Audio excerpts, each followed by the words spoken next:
அஸ்ஸலாமு அலைக்கும் வரஹமத்துல்லாஹி வபரகாத்துஹு. அல்ஹம்துலில்லாஹி ரப்பில் ஆலமீன் வஸ்ஸலாத்து வஸ்ஸலாம் அலா அஸ்ரஃபில் அம்பியாஇ முர்சலீன் நபியனா முஹம்மத் வ ஆலிஹி வஸாபிஹி அஜ்மஈன். அம்மா பாத். கண்ணியத்துக்குரிய எல்லாம் வல்ல அல்லாஹு ஜல்லசானு தாலாவின் நல்லடியார்களே, அன்புக்கினிய சகோதர சகோதரிகளே, பிரமத அன்பர்களே, நண்பர்களே, உங்கள் அனைவரின் மீதும் ஏக இறைவனுடைய சாந்தியும் சமாதானமும் என்றென்றும் நிலவ பிரார்த்திப்பதோடு நான் சங்கை அப்துல் அஜீஸ். அல்லாஹ்வுடைய அருளால் அனைவரும் மிக நலமாக இருப்பீர்கள் என்று நம்புகிறேன். அல்ஹம்துலில்லாஹ். எல்லா புகழும் அல்லாஹ்வுக்கே. இது இஸ்லாம் கூறும் குழந்தை வளர்ப்பு பாகம் 6. இந்த காணொலியில் பெண் குழந்தை இறைவனின் அருட்கொடை என்பது சம்பந்தமாக சில செய்திகளை நாம் அறிந்து கொள்ள இருக்கிறோம். அதற்கு முன்னால், பெண் குழந்தைகள் என்றாலே பெரிய சுமை, மிகப்பெரிய கஷ்டம், அதை பெற்றெடுத்த தாய் தந்தைகள் மிகப்பெரிய ஒரு வெறுப்புக்குள்ளாகி அந்த குழந்தையை மிக வெறுப்புடனே வளர்ப்பார்கள். இன்னும் கொடுமை என்னவென்றால், அதை ஸ்கேன் பார்த்து கொள்ளக்கூடிய ஒரு நிலையும், அல்லது பிறந்து விட்டவுடனே கள்ளிப்பாலை கொடுத்து கொள்ளக்கூடிய ஒரு நிலையும் இன்றைய வரலையும் பல கிராமங்கள் நடந்து கொண்டு தான் இருக்குது. இவைகளெல்லாம் இந்த உலகத்தில் நடக்கக்கூடிய நிகழ்வுகள். முஸ்லிம்களாகிய நாம் அல்லாஹ் எப்படிப்பட்ட ஒரு மார்க்கத்தை நமக்கு தந்திருக்கிறான் என்பதை நாம் சிந்தித்து சீர்தூக்கி பார்த்து அனைத்து விஷயங்களையும் செயல்பட வேண்டும் என்பதற்காக இந்த ஒரு காரணத்தையும் உங்களுடைய கவனத்துக்கு கொண்டு வரும். பெண் குழந்தை இறைவனின் அருள்கொடை.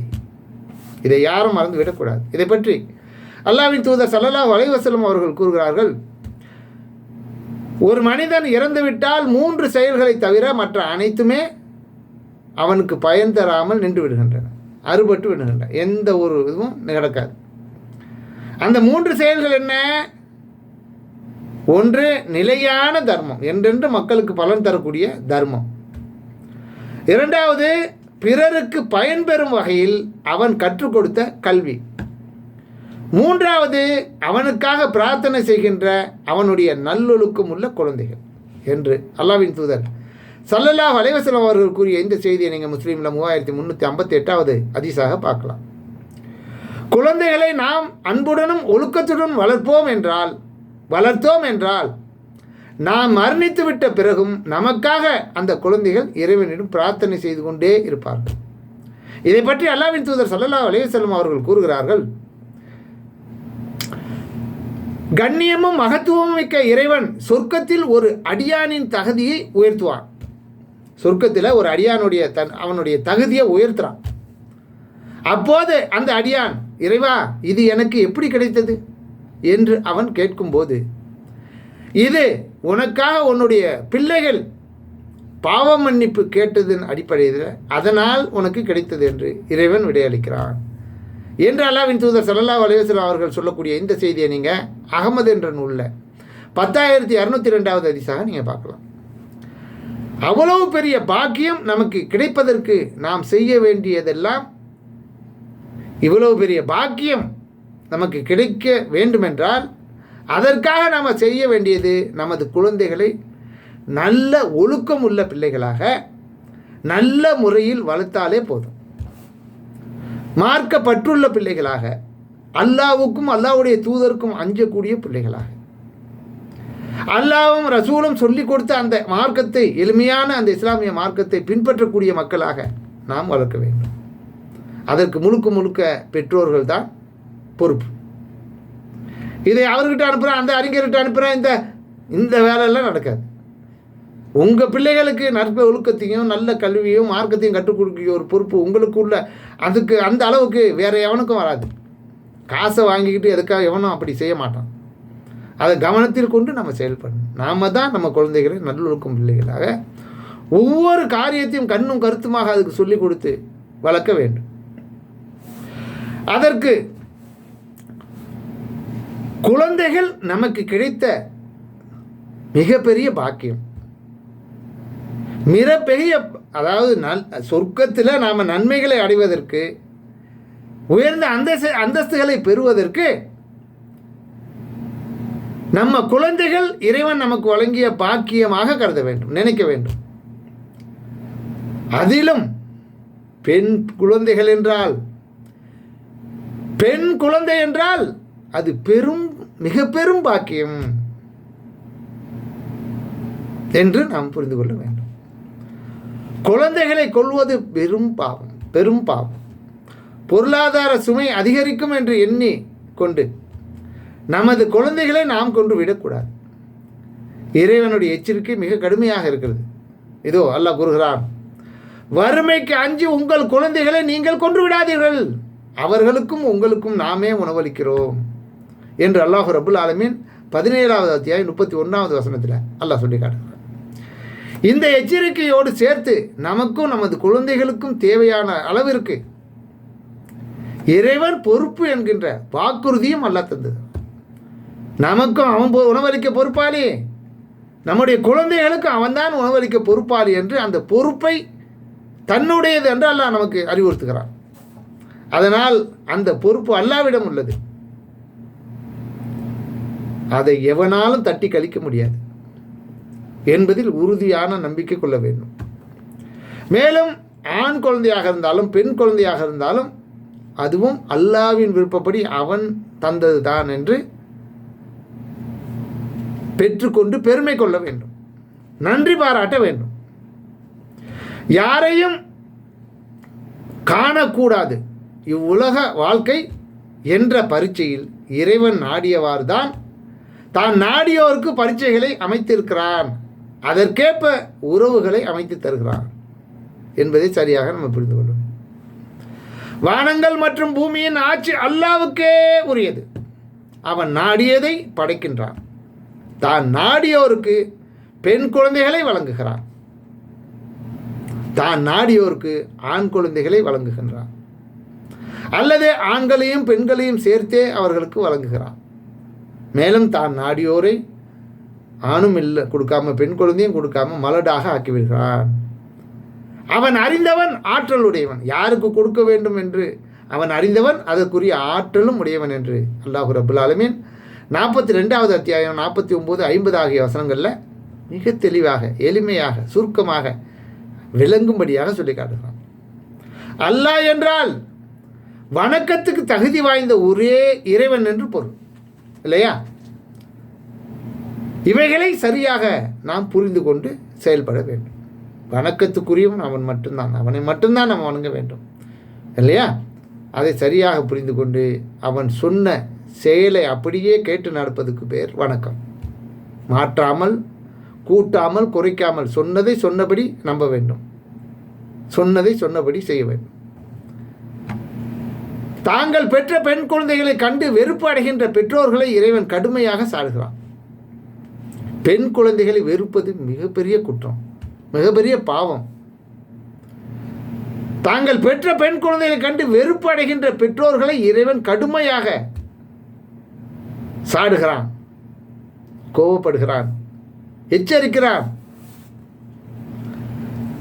அறிவு இல்லாமல் அல்லாஹ் எப்படி ஆரம்பிக்கிறான் பாருங்க. அறிவு இல்லாமல் மடமையின் காரணமாக தமது குழந்தைகளை கொன்றவர்களும், இறைவன் பெயரால் இட்டுக்கட்டி இறைவன் தமக்கு வழங்கியதை தடுக்கப்பட்டதாக ஆக்கி கொண்டோரும் இழப்பு அடைந்தனர், நஷ்டம் அடைந்து விட்டனர், வழி கட்டு விட்டனர், அவர்கள் நேர்வழி பெறவில்லை என்று அல்லாஹ் ரப்புல் ஆலமீன் 6வது அத்தியாயம் 140வது வசனத்தில் சொல்லி காட்டுகிறார்.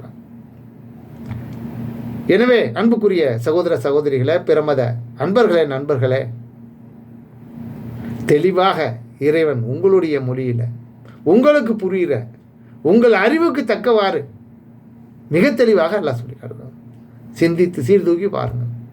மேலும் அல்லாஹ் கூறுகிறான், அவர்களில் ஒருவருக்கு பெண் குழந்தை பிறந்த நற்செய்தி கூறப்பட்டால் அவனது முகம் கருத்து கவலைப்பட்டவனாக ஆகிவிடுகிறான். பெண் குழந்தை பிறந்திருக்கிறது என்ற நற்செய்தி கூறப்பட்டால் அவனது முகம் கருத்து விடுகிறது, கவலைப்பட்டவனாக அவன் ஆகிவிடுகிறான். அவனுக்கு கூறப்பட்ட கெட்ட செய்தியினால் சமது சமுதாயத்திலிருந்து மறைந்து வாழ்கிறான். இது அவனுக்கு கூறப்பட்ட கெட்ட செய்தி என்று அவன் நினைத்து கொண்டு அவன் வாழ்கின்ற தன்னுடைய சமுதாயத்திற்கு முகத்தில் முழிக்கிறதுக்கு அஞ்சேனா பயந்து ஒளிந்து வாழ்கிறான். இழிவுடன் இதை வைத்துக் கொள்வதா அல்லது மண்ணில் புதைத்து விடுவதா என்று எண்ணுகிறான். கவனத்தில் கொள்ளுங்கள்.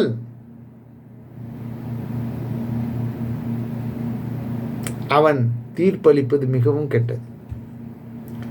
இப்படி யோசிச்சுட்டு செய்கிறானே, அவன் எப்படி இதன் மூலமாக சிந்திச்சு செயல்பட்டாலும் சரி, அவன் வர்ற முடிவு மிகப்பெரிய கெட்டது, எதுவும் சரியில்லை என்று அல்லாஹ் ரப்பல் ஆலமீன் 16வது அத்தியாயம் 58வது வசனத்தில் சொல்லி காட்டுகிறான். பெண் குழந்தைகளை வெறுப்பதோ, அதனால் கவலைப்படுவதோ, அதை இழிவானதாக கருதுவதோ, அதை கொலை செய்வதோ இறைவனிடத்தில் மிகப்பெரிய பாவமான காரியமாக இருக்கிறது என்பதை தெளிவாக ஒவ்வொரு ஆணும் பெண்ணும் புரிந்து கொள்ள வேண்டும். பெண் குழந்தை வரவு ஒரு நற்செய்தி. பெண் குழந்தையாக ஒன்றை நமக்கு அல்லாஹ் தருகிறார் என்றால் அது அவன் புறத்திலிருந்து தரக்கூடிய மிகப்பெரிய நற்செய்தி என்று புரிந்து கொள்ள வேண்டும். மேலே சொன்ன வசனத்தில் பெண் குழந்தை பிறந்த செய்தியை பற்றி சொல்லுகிற போது அது ஒரு நற்செய்தி என்று அல்லாஹ் சொல்கிறான்.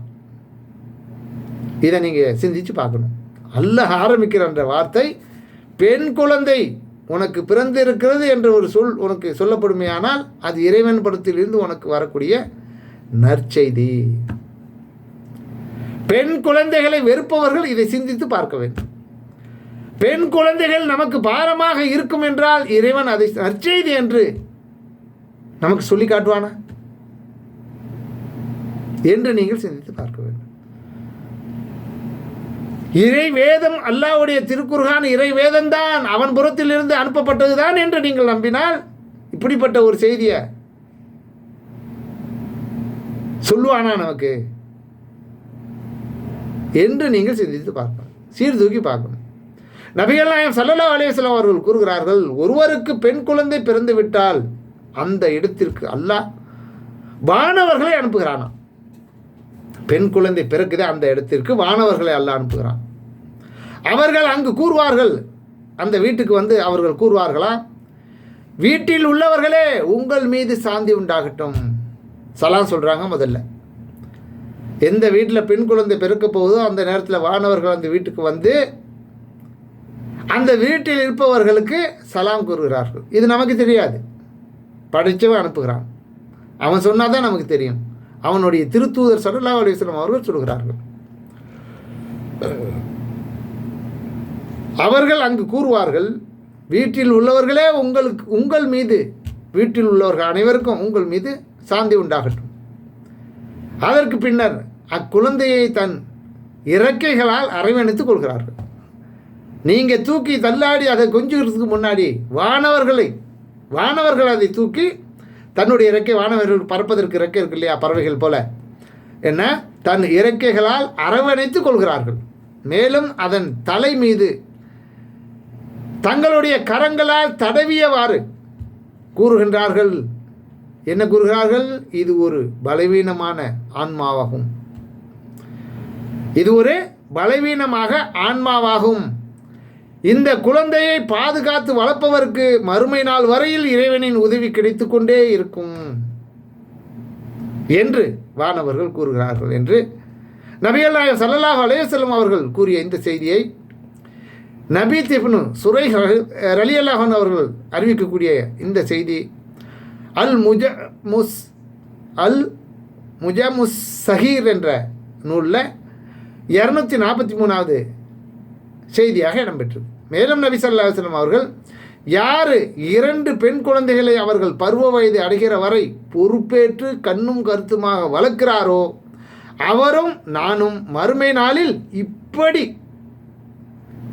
இருப்போம், இப்படி வருவோம் என்று சொல்லி தமது 2 விரல்களையும் இணைத்து கோர்த்து காட்டினார்கள் என்று அல்லாஹ்வின் தூதர் ஸல்லல்லாஹு அலைஹி வஸல்லம் அவர்கள் அறிவிக்கக்கூடிய செய்தியை நீங்கள் முஸ்லீம் என்ற நூலில் 5127வது ஹதீஸாக பார்க்கலாம். இந்த பெண் குழந்தைகளுக்கு யார் பொறுப்பேற்றுக் கொள்கிறார்களோ அவர்கள் நரகம் சென்று விடாமல் தடுக்கும் கேடயமாக அந்த குழந்தை இருக்கும் என்றும் அல்லாஹ்வின் தூதர் ஸல்லல்லாஹு அலைஹி வஸல்லம் அவர்கள் கூறியிருக்கிறார்கள். இதையும் நீங்கள் புகாரில் 5995வது ஹதீஸாக பார்க்கலாம்.